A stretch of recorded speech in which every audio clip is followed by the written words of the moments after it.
What's up? What's up? What's up, y'all? How you doing? Stephen Bardo here. I know I missed a little bit of time. Sorry about that. Hope all is well. I hope you guys have had a great week. It's been a fun week in Big Ten basketball. I mean, I know that sounds like a broken record, but man, we've had a lot of fun this past week. And this week coming up looks like it's going to be very much the same. You're watching Bardo's Breakdown. I'm your host, Stephen Bardo. If you want to be a part of the inner circle, text me 312-847-2739.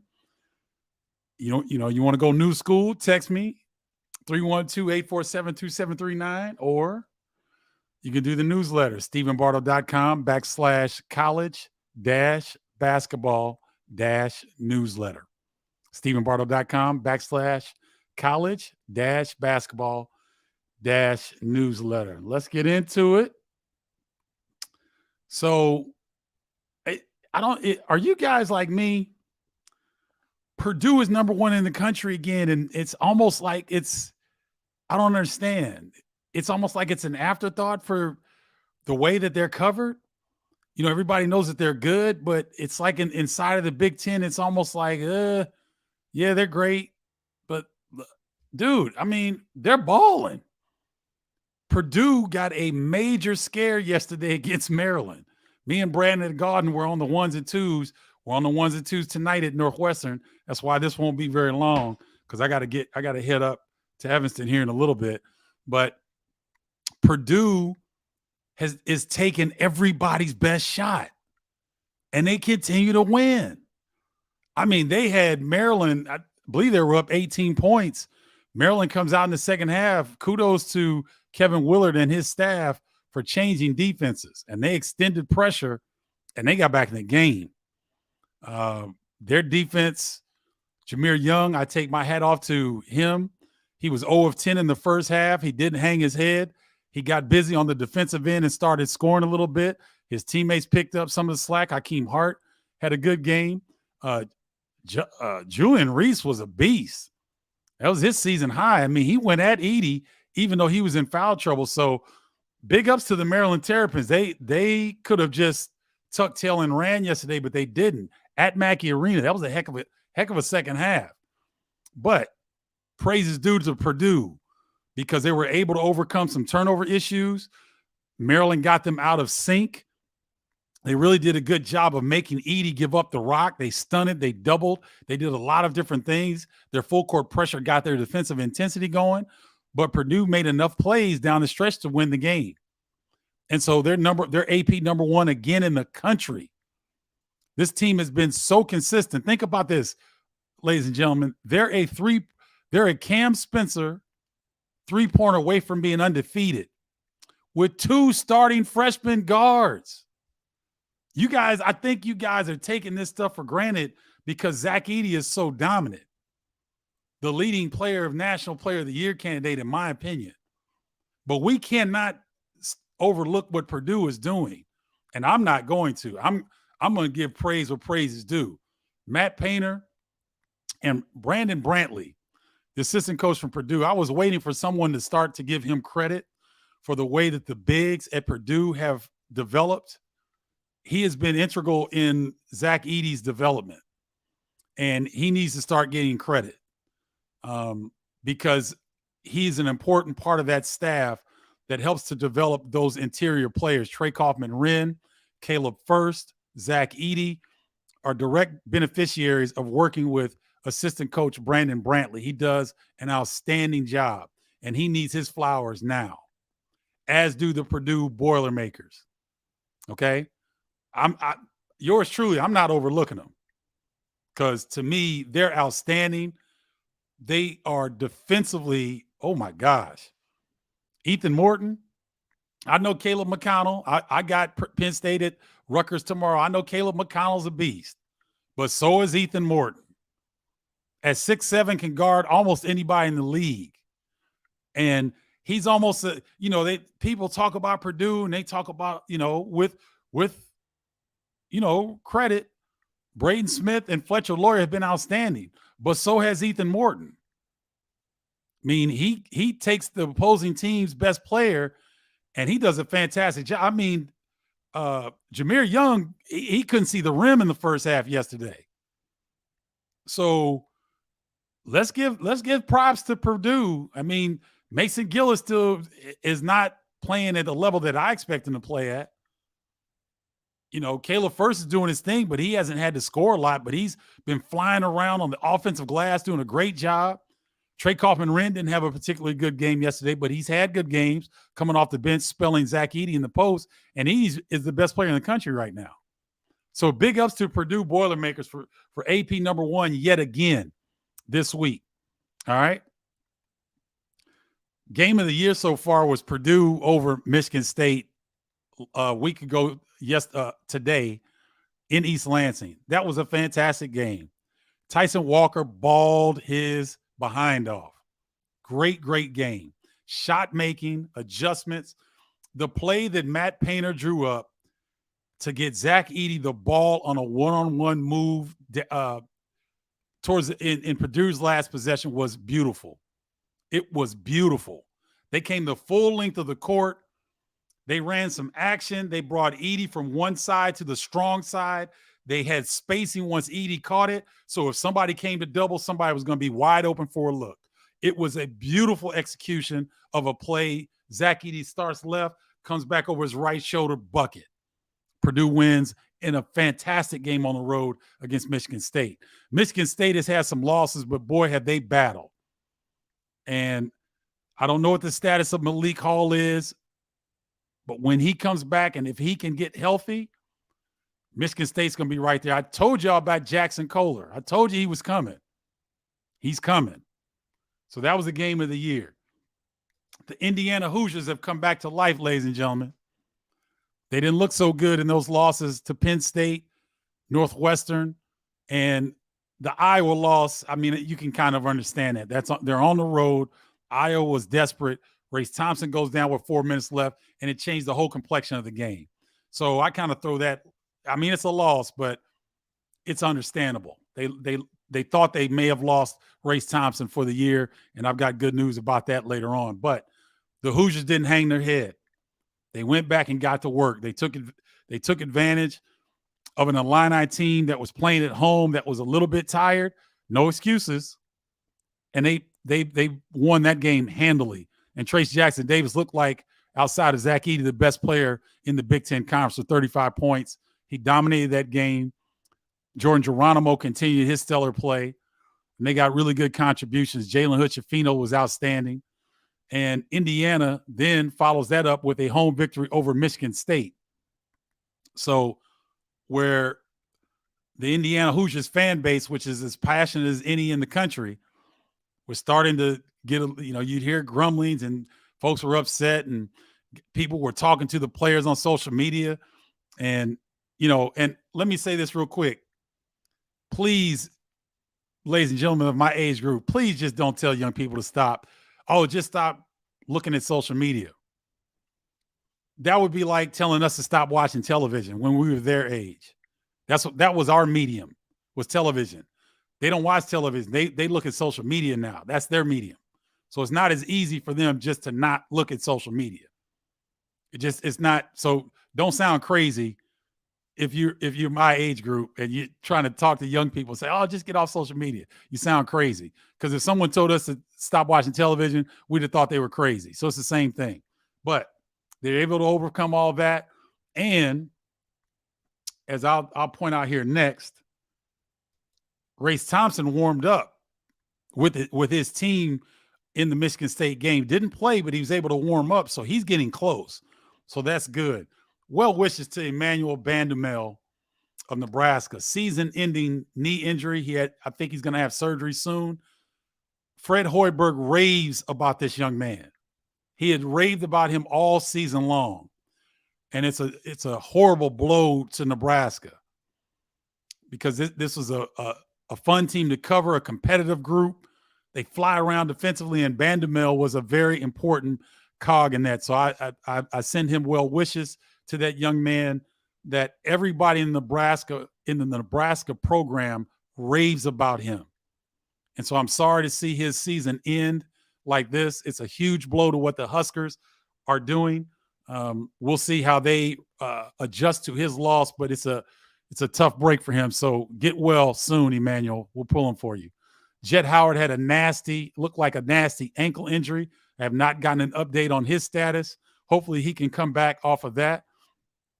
That's a big blow to Michigan because Michigan had been holding serve in Big Ten. I believe the Wolverines are still 5-3, find themselves in a tie for second place with Rutgers. Yes, Rutgers, Michigan, and if Wisconsin wins at Northwestern tonight, they'll be 5-3 as well. So you're looking at Rutgers and Michigan right now at 5-3, and Jet Howard goes down with what looked like a pretty painful ankle injury in their last victory. And so get well, Jet. And to all those guys that have been banged up or have injuries or that are trying to come back, Tyler Wall, I was glad to see him come back against Penn State. His presence was desperately needed. They were able to hang on against a very good Penn State Nittany Lion team. And so I got a chance to see a picture of Tyler Wall's ankle after he injured that ankle. And I'm surprised he only missed the games that he missed. We know how tough he is, but man, if you would have seen this picture of the discoloration of his ankle and how swollen it was, and he was able to, I think he missed 2 or 3 games, and he was able to come back. He's not going to be 100% for a while, but his presence against Penn State really helped out that Wisconsin Badgers team. And they have a really good opportunity tonight against a Northwestern team coming off a COVID break. We don't know what to expect from this Northwestern team. I don't know what they can do under those circumstances, but Northwestern's got a brutal stretch because they've got to try to make up these games. But well wishes to Emmanuel Bandamel of Nebraska, to Jet Howard of Michigan. Get well soon, fellas. Welcome back, Tyler Wall. Glad to see you're back. I'll see you a little bit later on this evening at Northwestern. And Race Thompson getting better for Indiana. I know Xavier Johnson told me that he was meeting with the doctor, I believe, this week, and he'll get further clarification on what he can do in terms of his ability to get back. I hope that Matthew Meyer is feeling better. He was sick against Indiana last week. Hopefully with those 2 days off after that game, he could get well. And everybody that's nicked up, hopefully you can get back and get well for this stretch, because this is going to be a great stretch of Big Ten basketball as we close out January and enter the February stage of a very, very competitive conference. Games to watch this week. Tonight, tune in. It will be the only game in the Big Ten tonight. Wisconsin at Northwestern, 5:30 Central Standard Time. That's why I keep looking at my clock, because I got to get out of here in a second. 5:30 Central Standard Time on Big Ten Network. Me and Brandon Gaudin on the 1s and 2s. Get to work with my man Brandon. We worked together yesterday at that exciting Purdue win over Maryland. So we'll be on the 1s and 2s tonight. Tomorrow, Ohio State at Illinois. I believe that's on ESPN. And I will be with Jason Horowitz, Penn State at Rutgers tomorrow. Can Rutgers continue their outstanding play? 5-3 in the Big Ten. They are in second place behind Purdue with a win, the only win over Purdue in Big Ten Conference play. We'll see if they can continue their consistency. I'm looking forward to going to the rack. I haven't called a game out there this year, and I'm really looking forward to it. I think Penn State is a fantastic matchup, and the way that they play is different than pretty much any other team in the Big Ten. So it'll be fascinating to see Michael Shrewsbury match wits with Steve Peichel and the different adjustments that you'll see. And it's an East Coast battle, baby. East Coast in the house. All right. Wednesday. Yes, Wednesday. I know that looks a little confusing. Wisconsin at Maryland. I'm on that call again. I believe I'm with Brandon Gaudin again. Wisconsin, depending on what they do tonight, they might be looking at a 3-game winning streak, or they might be trying to overcome a loss at Northwestern against a Maryland team that may have found something in the second half at Purdue. They came up short, 3 points short, but they really looked disjointed. They weren't in sync. But in the second half, boy, did they play their tails off. And the last time they were at home, they beat Michigan in the Xfinity Center. So I expect Maryland to have a very spirited effort against Wisconsin. That's going to be an outstanding game on Wednesday. Then Purdue at Michigan on Saturday. Purdue goes on the road yet again.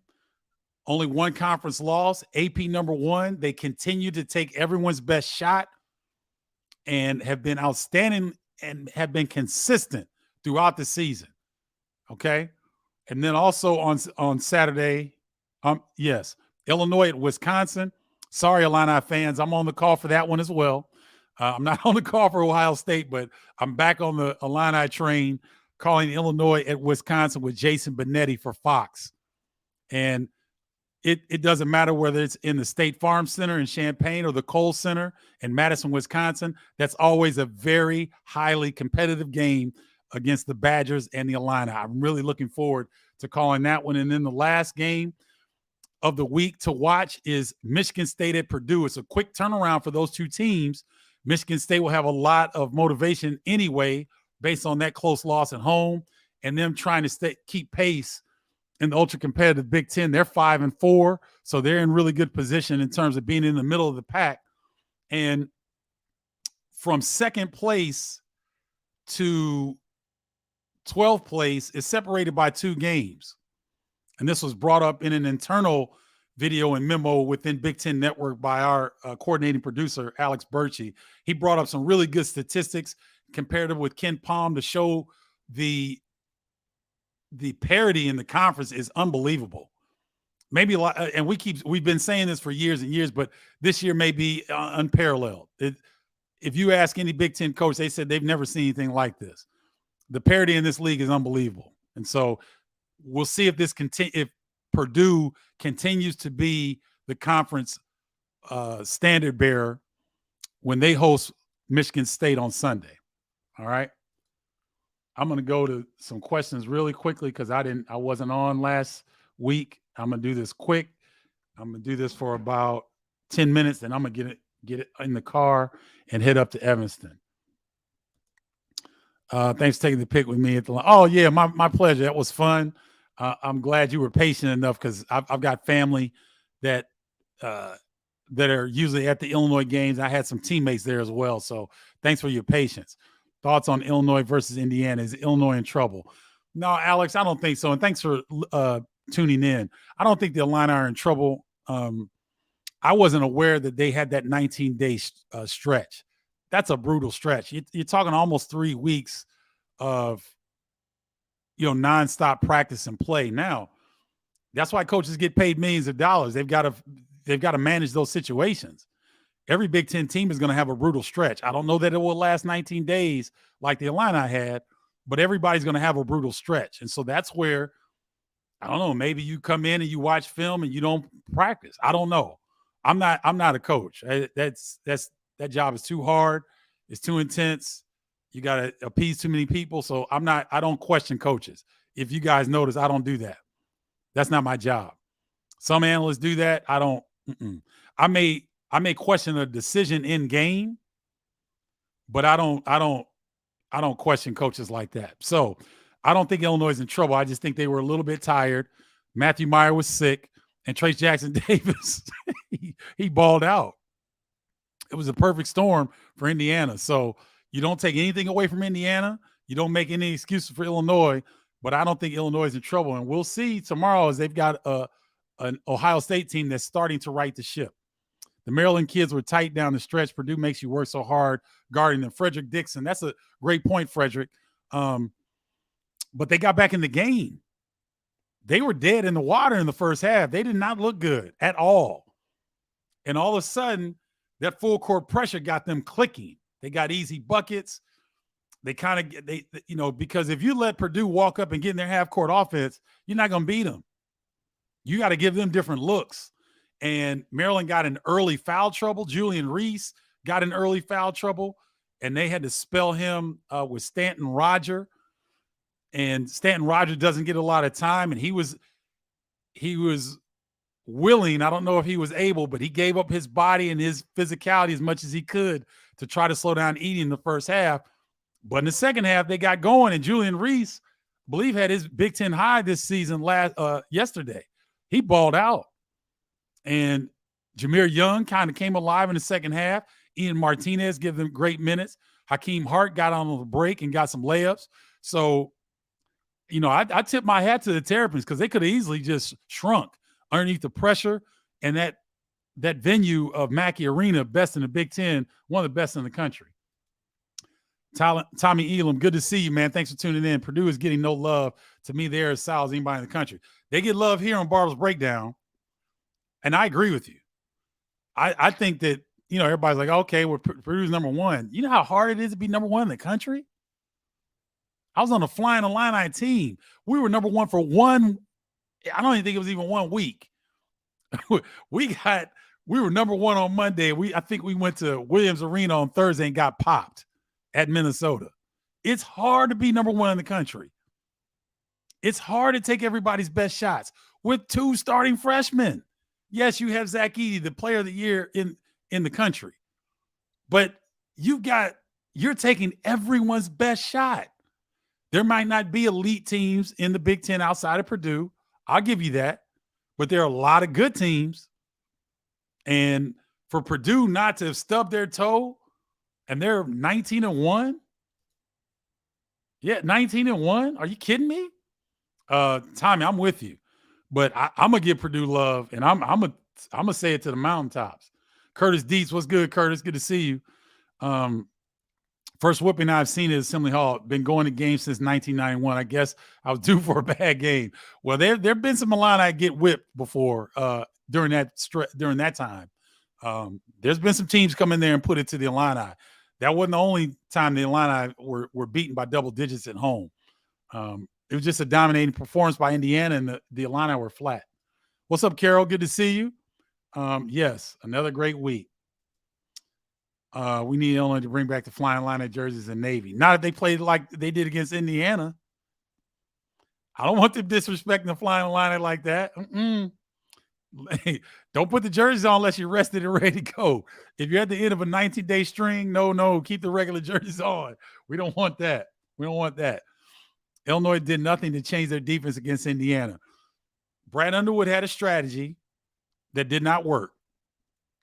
He felt like Trace Jackson Davis couldn't beat them by himself, but he wanted to keep the other guys down, and the Illini were not able to do that. And credit Indiana. They just had more intensity throughout the game. They had more want-to, willpower, whatever you want to call it. But, you go into thank you, Thomas, for always your support, man. I really appreciate you. As a coach, you go in with a game plan, and you try to make adjustments to that game plan. And Illini made adjustments, but it just didn't work. They ran into a buzzsaw called the Indiana Hoosiers, namely Trace Jackson Davis. Illini need to double down on Trace Jackson Davis. The Hoosiers are peaking at the right time. Another great game against the Spartans. Yes, it is. Carol, it's easy to say that they should have double-teamed Trace Jackson Davis.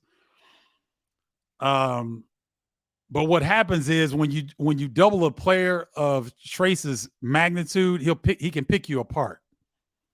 And if you go to double team and your rotations aren't tight, and Indiana's got some three-point shooters, Miller Kopp, Tamar Bates. You saw what Tamar Bates did against Michigan State yesterday. Jalen Hood-Schifino starting to shoot the three a lot better. Galloway can shoot the three. So Jordan Geronimo can shoot the three. So if you go to double team Trace and he's not right on the block and you block his vision, if you guys remember, Trace was catching the ball in a lot of different spaces. He wasn't just on the post. He was on the wing. He was at the elbow. He was at the key. He was catching the ball in different areas of the floor. And I credit Mike Woodson and his staff for making those adjustments to move Trace around to allow him to take advantage of the one-on-one situation. So it's easy to say, well, you got to double team Trace, but you give up You give up twos to give up threes. I don't know. It's easy to say in hindsight. I'm not knocking you, Carol. I appreciate your passion and your knowledge for the game, but I just want you to consider that it's not quite that easy. Illinois needs to learn to switch defense and game, learn to hit free throws. Now, the free throws is unacceptable. 13 or 14 missed free throws at home. If you're on the road and you're in a different environment, maybe. But at home, you got to be mentally tougher than that. So that was a big kind of a red flag that if that doesn't get righted, the Illini will miss out on some really good opportunities within Big Ten play.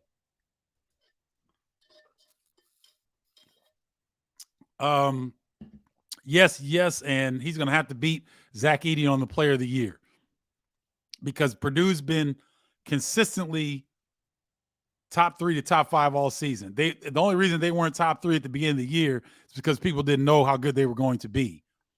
But when they went to Portland and beat everybody in that Nike tournament, that woke everybody up around the country. And since then, they've been as consistent as any team in the country, even more so than Houston, which just lost this weekend to Temple.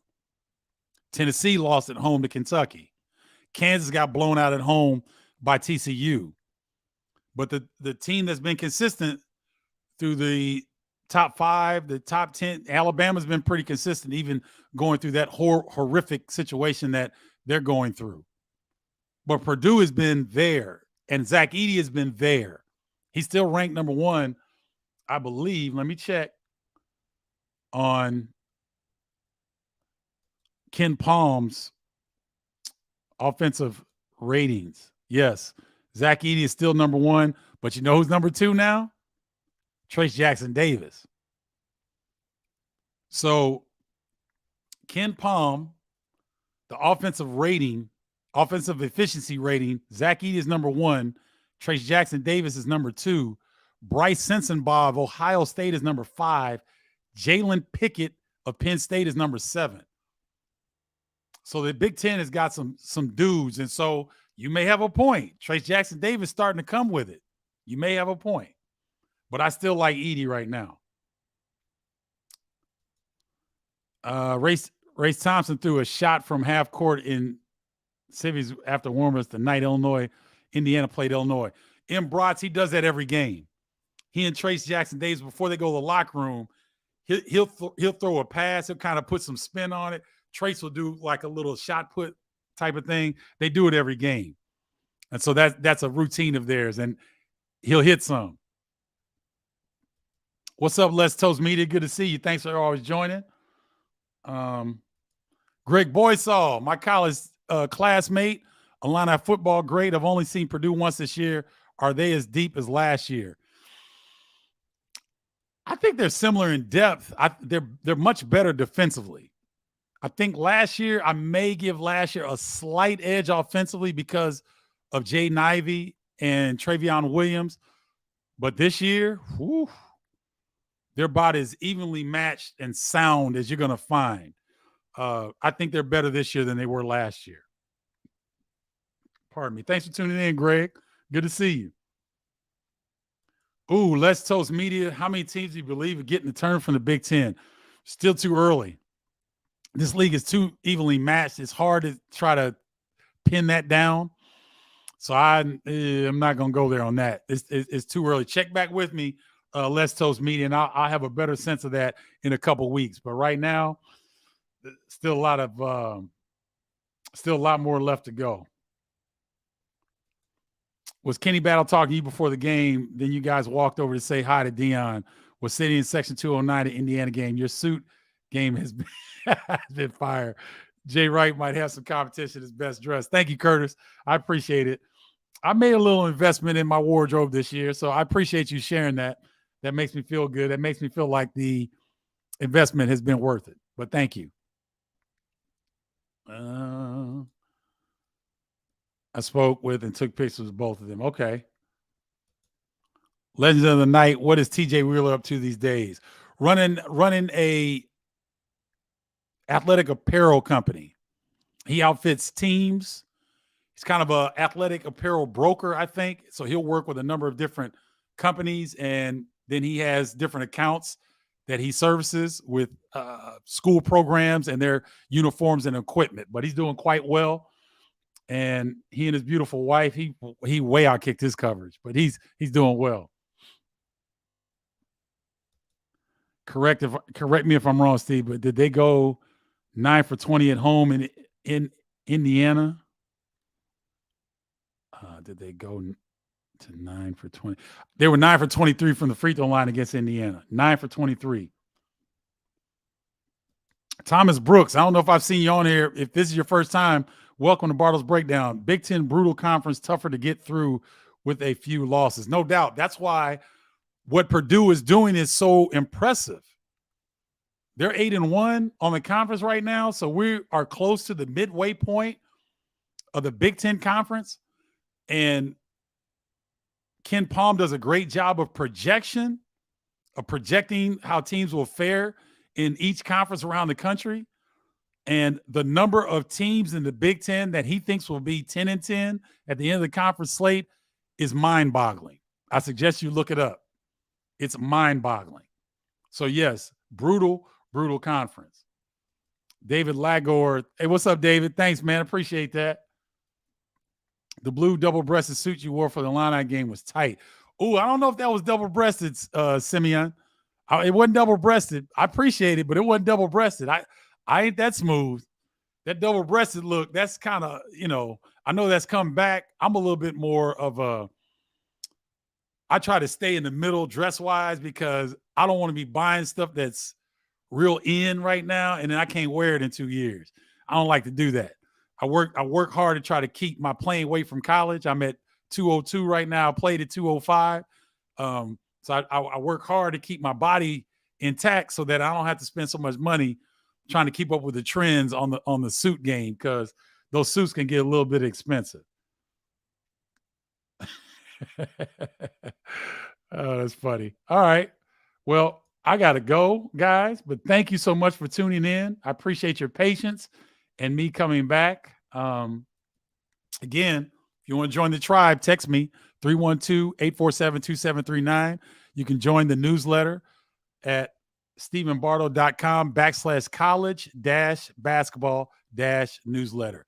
Tune in about a couple hours. We got Wisconsin versus Northwestern, 5:30 Big Ten Network.